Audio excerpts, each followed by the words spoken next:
wine industry. I'm Oksana Bus. We're together with Yeronu Abazian and Brett Crittenden.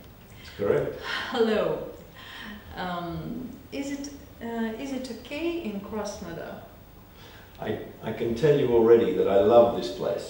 No, first of all, I love coming in spring because when you drive in from the airport and you see all of the spring growth, I don't think there would be a place in the world where you can experience such fast growth on trees. You have all the birches in this brilliant lime green, you have the tulips out. Did you do all that for me?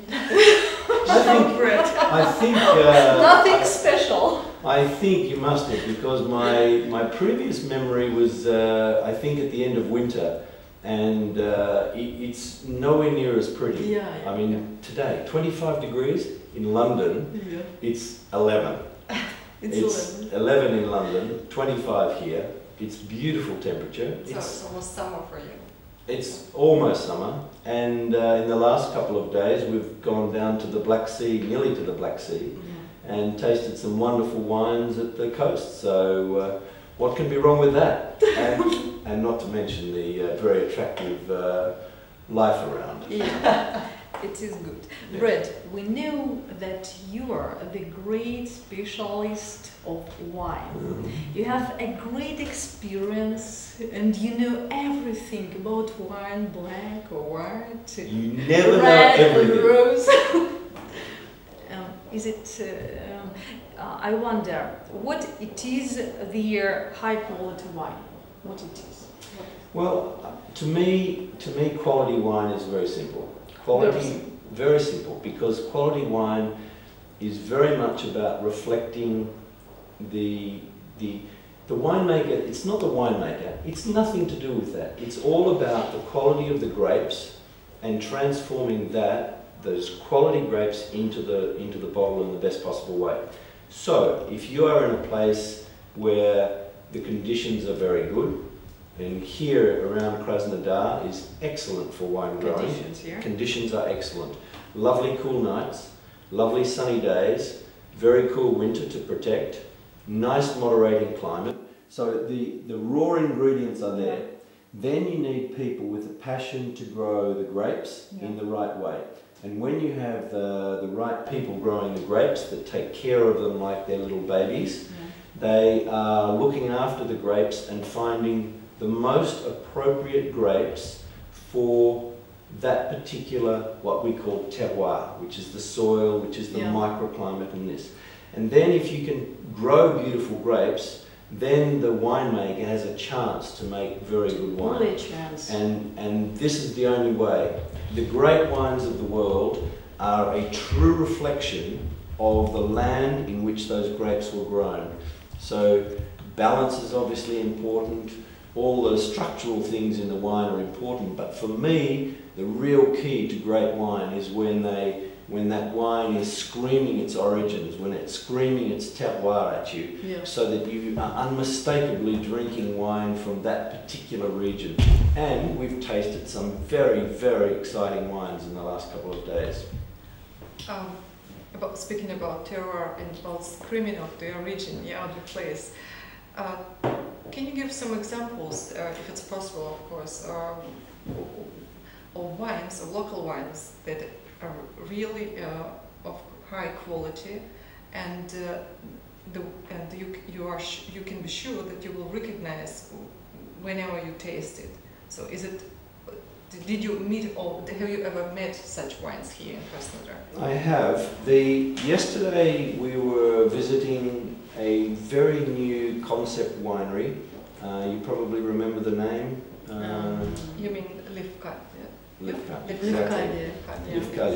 Now they have planted only about 80 hectares of vine, so relatively small in the scheme of things. But what they've done is they've micromanaged each little parcel to make 150, 250 different wines, where they can analyse the particular parcels of soil that will enable them to realise very quickly which are the best sites, which are the best exposure, which are the best grapes, and which ones are suitable to the particular soil. And already we're noticing this region is producing wines with a lot of concentration of flavour. Yeah. So wines that almost by appearance seem to be, wow, maybe too big and maybe punch you in the face, but in fact these wines have this natural freshness and this elegance that makes them very very approachable. And already as young wines, they've got the balance, they've got the structure, they've got layers of complexity. You know, when you put a wine in your mouth and you allow it to, you know, it's not, wine tasting is not, wine tasting is really about allowing the wine to touch all of your receptors on the sides of your cheeks, on the top of your mouth, and looking at the different experiences while you are drinking that wine. So this is what to me is, when you have a wine that talks to you. I love a wine that makes the hairs on the back of my neck stand on end.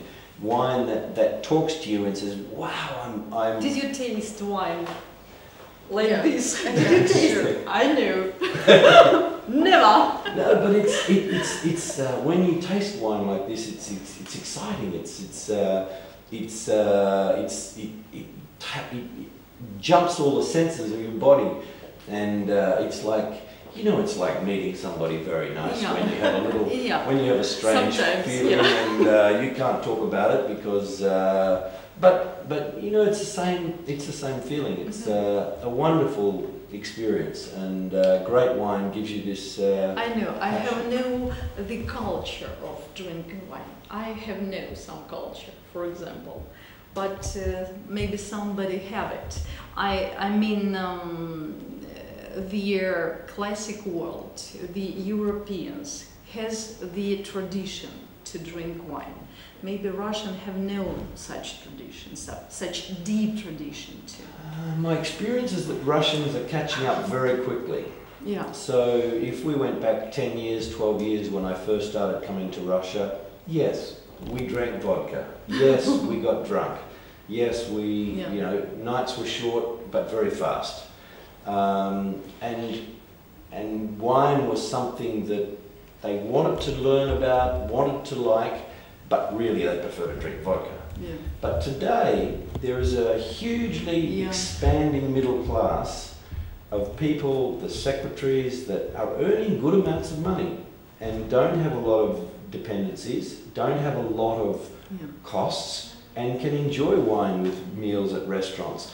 And you know, they're finding that wines from the New World, like New Zealand, all of a sudden are a mouthful of fruit for them in there. They don't have to be old traditional Soviet-style wines or sweet sparkling wines. They can be wines that can actually be good to accompany the food, good to have with friends, good to enjoy. And this is the whole new Russia that's coming very quickly. Certainly, there is no country in the world that reads more about things. You are the most read, intelligent people. What Russian people lack is this practical experience of life. You know, you've in 20 years, you're living your life like the rest of the world has for 200 years. Yeah, of course. And we know that, but there's nothing wrong with that. But embrace it. I think it's wonderful. I think it's fantastic. Yeah, just the question of time. It is like you're told, because I guess wine, like maybe like jazz, you know, it's just the style of life. Exactly. It's like wine consumption. Yeah. It is the mood. It is the style which you live. It is the attitude. It is the people you are surrounded with. Exactly. And lifestyle things, not only drinking and eating like you did 10 years ago. Yeah.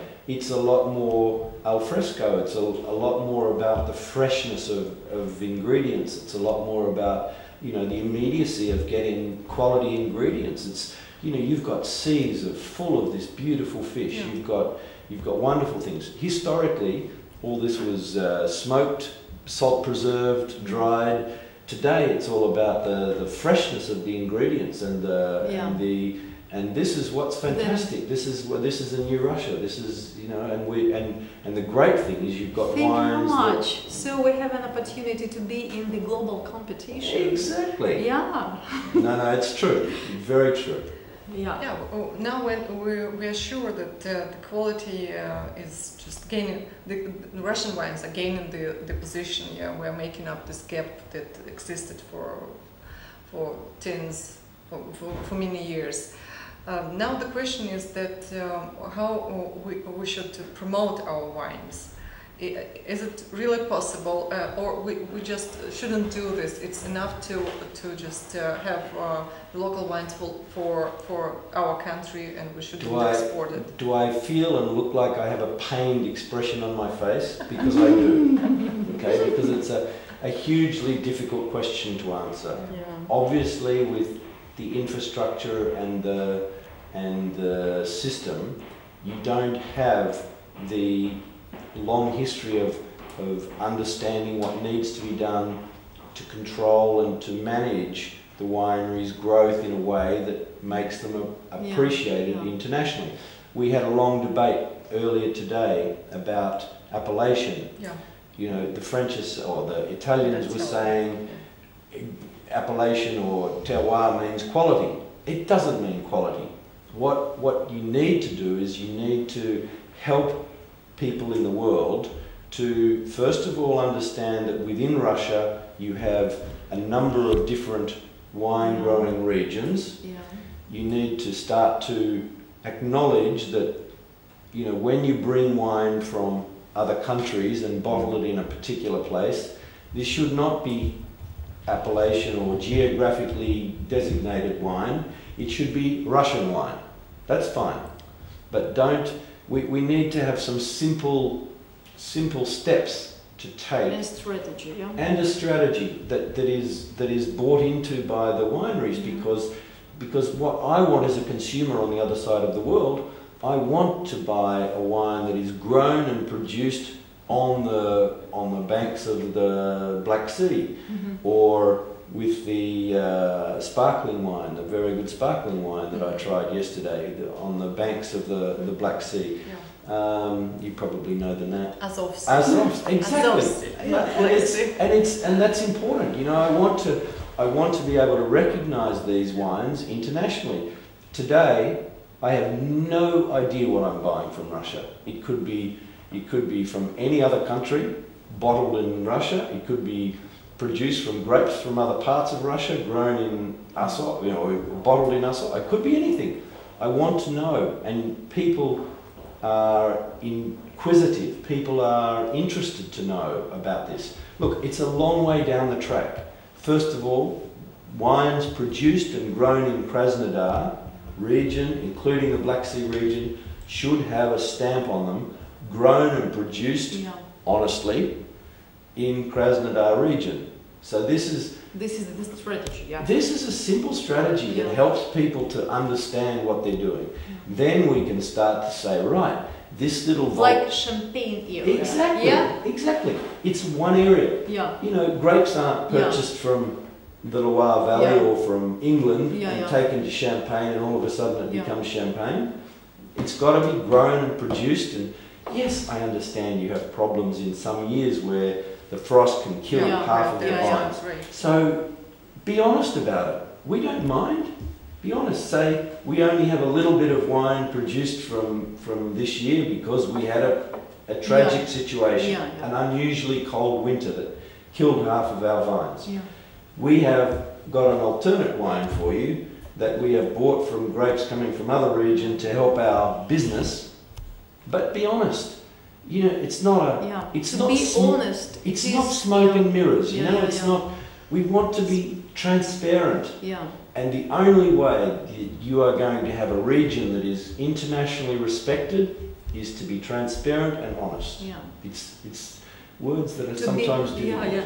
To be honest, it is the key of successful in wine industry, in any industry. No, it's true. There's no question. It's you know, it's how we live our life. Yeah. Once you start telling lies or make up some stories, It's never ending. You then tell another story and another story, Never ending. and life is full of this. It's you know, and you wake up in the morning.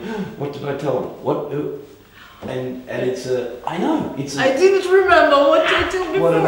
And this is the scary part that if we can be honest and we can be transparent, we can move this industry forward very, very quickly. Brett, in Yes. your point of view, Yes. who is the most interesting fighter in the global wine war? Who is The biggest, most important fighter in the fighter in the global wine war? Fighter. as in most aggressive person in the wine And world. interesting. And intelligent. Human And clever. I mean, the person. No, the company. The company. The company that's the most aware. Well, I would have to say I can't imagine anybody aggressive in the wine industry. Huh? no. No, in the HR field. It's, Oh no. It's Here. funny. It's a tricky question. Yes, you have people that plagiarize and take advantage of opportunities, and it's generally the bigger they are, the more impersonal it becomes. Yeah. I used to work with LVMH, which is Moet Hennessy, which is Chandon Estates, and I worked with them in Australia. I worked with them in Argentina, and I worked with them in England. And over that time, the people that I was working with respected me for my knowledge and my persona. Yeah. And not necessarily because I was the greatest strategist or I was the best marketing director or I was the best salesperson, but because I had an affinity with people that could understand and was compassionate with people. And finally the company became so big that people were nothing. Yeah. It's just you are purely become a statistic. And if you are too expensive, or you are not giving the right reports, or not playing the line, then so I left before I had any. But you know, you choose. You choose, and I think, you know, it goes back to what we were discussing earlier today, which is this correlation, I call it, between quality of people and quality of wine. And it's very funny, but you look at the greatest estates in the world, or the greatest wine people in the world, and generally they're making the best wine in the world. Yeah. So there's this wonderful affinity with people that are genuine people with compassion. I work with a company that's called Maison Guigal, and here, without any question, that family is the most respectful, most honest, most beautiful people to work with. It is too difficult to have competition with such companies, which has history of 100 years or even more. Yes. It is Generations. difficult for us. I think we shouldn't.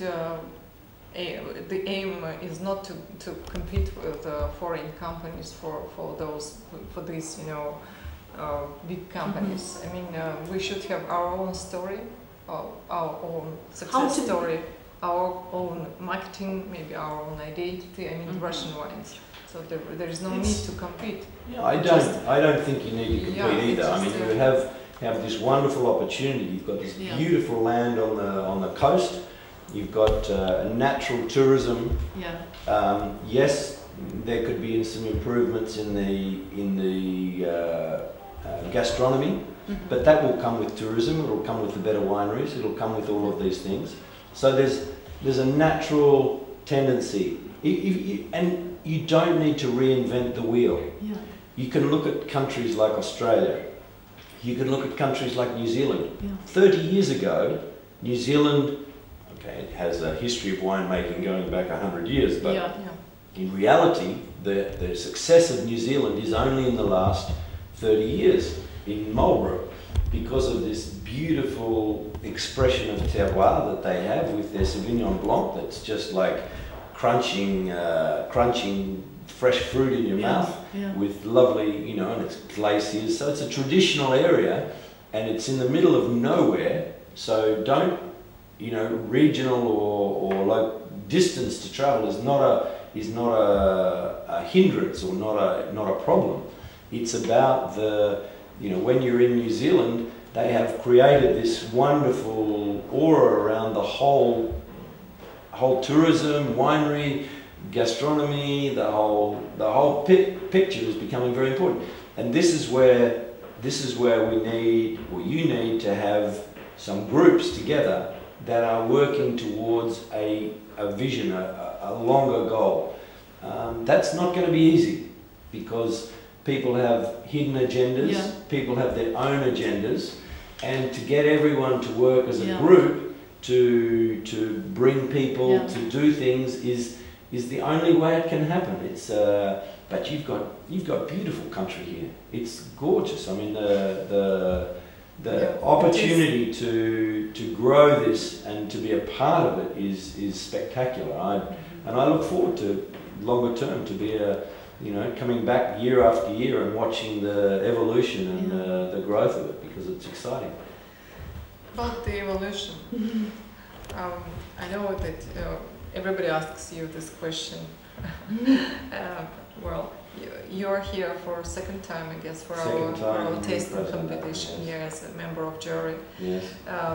So your impression about this time, about the competition, the samples presented, what do you think?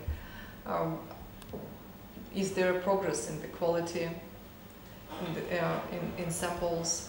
It's a very good question, and I think the answer is yes on many fronts. I mean, first of all, the number of entries has grown, I think, 50% compared to last year. Yes, there are still wines with fundamental winemaking mistakes, but that's going to happen anywhere in the world. And these competitions are very important for the benchmarking and working with the peers to see where they stand. Australia for the last 100 years has had one of the most successful show circuits where they all put their wines into the show, taste each other's wines and learn from these things. And this is what's very important. So that's first. Second is, last year when we came, there was 2 or 3 interesting wines, but they were more interesting because the producer had made very good wine, not because the wines represented a particular flavour coming from a particular land. This year, however, I think there's a big shift that the first time we've actually started to see a genuine character associated with this region of wines, particularly from the wines coming from along the Black Sea, where they're getting this very, very concentrated, almost rich fruit opulence, but at the same time they've got this wonderful nervousness, this energy coming from the climate and the soil and the terroir. But you're feeling the freshness in the wine, which is great, because last year we didn't see any of that. You know, there were some nice wines, yes, but did we have any character to stand on?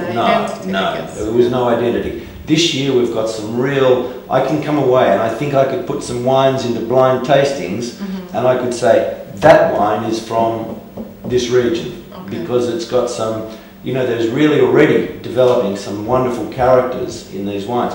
And that's super important for a region to carry this. Sparkling wines as well. I think there's some wonderful sparkling wines coming out of this region. Yes, there's a lot too sweet, there's a lot made for the traditional market, but the exciting ones are very exciting. It tastes different. Delicate, gentle, lovely subtle flavours and beautiful soft mousse, and they just caress your body, not assault your body. You know, it's what you can. I have a stupid question. Yeah, of course. Nothing's ever stupid. Is it good for life? Of course it is. Is it good for life to drink? My father is 90. For health. For health, Yeah. exactly. My father's 90 this year, and I swear he's 90. 90, 90. Mm-hmm. I swear on my children's lives that if he hasn't drunk a bottle of wine every day for the whole of his life, then he's never drunk a bottle. Yeah. So he's always, look, I don't purport to say that drinking a lot of wine is good for you, but certainly wine is very healthy in moderation, there's no question. Mm-hmm. The antioxidants, the very good things in red wine are very important for you. And in fact, I had this discussion yesterday with somebody because supposedly Chilean and Argentinian wines are very good for you because of this very high level of physiological ripeness and in the grapes, more so even than in France. And I think that you have a lot of similar characteristics here in Krasnodar region from the wines of the best wines of Argentina. So I saw some similarities that I think can be taken forward in a very positive way. But no, I think, look, tell me anyone that doesn't look better with a glass of good bubbles. I mean, it's, of course. It was a stupid question. I know, but it's a good question. We need it for health. So it was... What's your favorite wine? Yeah. It is interesting. Depends who I'm with. Yeah. And it depends with who, with whom, and where we are, and what we're doing. But no, I have a couple of special bottles. I shared a bottle of 1962 Dom Perignon with my wife for our wedding. Just the two of us, and that sticks in my mind as a very special bottle. Look, if I had to be on a desert island with one bottle, I'd probably cheat and take a couple. But no, I love great Burgundy. I love wines that, you know, it goes back to what we said before. Wines that scream their terroir. I mean, you know, if I could have a great bottle of Gigal Côte Rôtie from La Mouline, 80-year-old vineyards. And the right music and the right place and the right company. But the name of the wine, the music even. Exactly. Yeah, it was very interesting to explore in wine and wine industry. Thank you, Brett. Thank you, Jeremy. Thank you very much. A pleasure. See you soon.